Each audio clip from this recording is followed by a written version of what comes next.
For my daily, this is day 2 of the creatives workshop. And the concept that I'm thinking of is golden nuggets or research notes.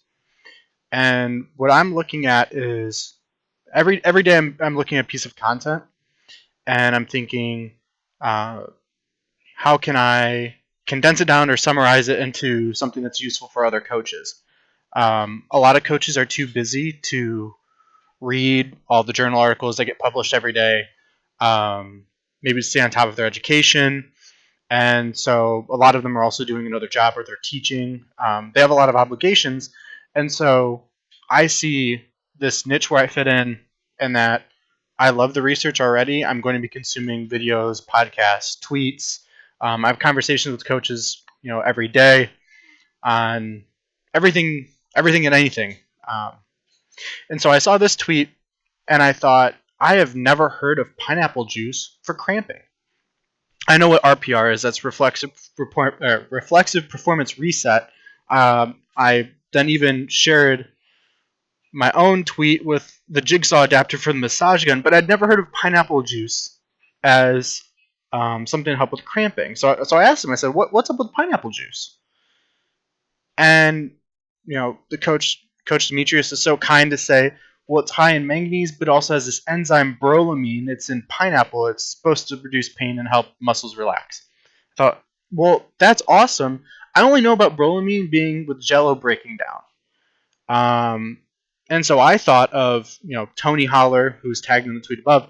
Hey, can you, with your 37 years of chemistry teacher knowledge, confirm this? But could pineapple juice be good for breaking down the amino acids in collagen and gelatin? Because I know from Dr. Keith Barr's research, who's muscle science, that gelatin or collagen from gelatin and vitamin C are really good for improving tendon health. And I thought, well, maybe this is a thing where pineapple juice, the brolamine and pineapple juice, you mix it with some Jello and vitamin C, and maybe we've got something here. So that was my thought. So looking at the content being this tweet. These items can help your tracker sports athletes with muscle cramps. So, and he also makes the important distinction to stay away from ice and stretching cramps at all costs. Don't do that. Do these 6 things. Don't use ice, don't stretch. And so I'm taking a step further and going, what about that pineapple juice can be useful for, it's great for cramps, so that's problem number 1. But what about injury and recovery from something that somebody's already suffering with, or being proactive to improve their tendon health? So my content is the tweet. I'm thinking in process of content, claim, commentary, reference. So the content is this tweet that's on screen. The claim is there's some magical concoction of vitamin C, pineapple juice, and Jello or collagen or gelatin that will help with injury prevention. And then my commentary is, here's what I think. I don't think a gallon of pineapple juice and 6 cups of Jello are going to be super tasty. Nobody's going to want to do that and then go for a run. And it's not financially sustainable. It'd be a mess, right?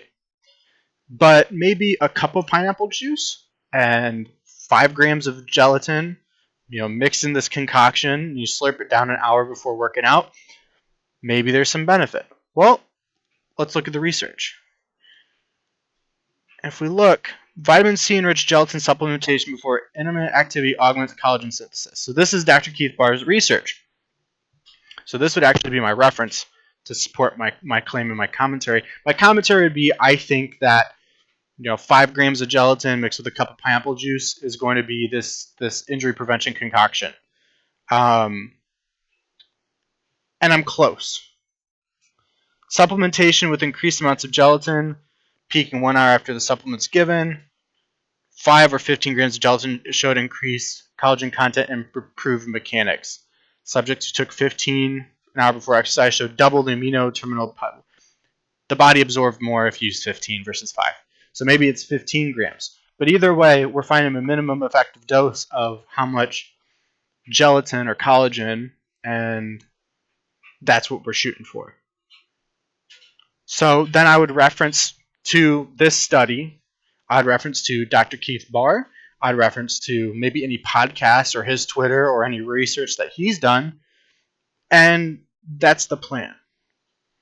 And to show it and spread it in this kind of content or this medium where it's a video of me talking through and showing what's going on, and at the same time having the audio. So I'm recording audio as I'm talking, and then taking that transcript of my audio and having that written out. So I think that's kind of like the holy trifecta where if you have the video, you can extract the audio, you have the text. If you have the audio, you can have it transcribed, you have the text. And then also having an outline and a summary and hyperlinks to where all this can be found and where to go for more. Obviously, the goal is to have this on my own website, but in all honesty, it's not built out well yet, and it's super plain. And then as far as the video, same thing. I can host it on YouTube for free right now, but also have backups on a hard drive. And maybe look towards web hosting for that too. And then as far as the actual written or posts, I'm thinking dailies are really great because I have sticky notes on sticky notes on sticky notes of ideas and things that I read and run across. And I have conversations every day with coaches. So I'm not worried about finding enough material. It's out there every day. I'm already consuming it. It's instead getting in a format that's digestible and hitting coaches where they're going to see it. You know, they're already going to be on YouTube, they're already going to be on Twitter, they're already going to be on their phone. Let's make it for them. Quick.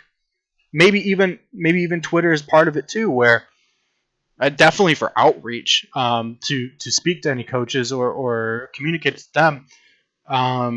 But having the setup being, here's the tweet I found today, and retweet with a comment. Here's the tweet I found today, explaining, so kind of probing with the claim and the commentary to say, I think I should try this. I'm going to see what happens with this. Here's my thoughts behind it. And then boom, at the bottom, the link to the actual research notes or coach's nugget. And then it goes into and has all three things where you got the video, you have the audio, and you have the text summary.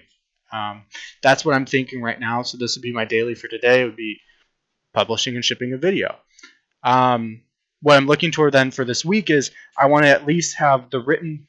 I kind of did one earlier, or I did this example earlier in the response to the dailies. But then every day, either working on a video, having an audio recording, or writing a text script out, I think that's definitely doable. Well, it has to be doable. I have to ship. But being comfortable enough with the process. So having the steps down, the process down, and then getting used to, okay, like right now I'm using Camtasia. You know, is Camtasia good? Is the mic good? Do I sound all right? Is the webcam good? If I want to show a visual, do I want to show a PowerPoint, or do you just see my face on video? All of the specifics of process and getting things down. Is it all going to be in one take like this one, or am I going to be really fancy with it and have edits and jump cuts and all those things? I haven't done a ton of video editing, so I can't say that that's really what I want to spend my time on. Really, the time should be spent on what? Finding good content that's going to matter to coaches in a way that matters. They're in a way that they can consume it better. How about that? So finding content that matters to coaches in a format that they can consume it in. That's what I'm thinking right now.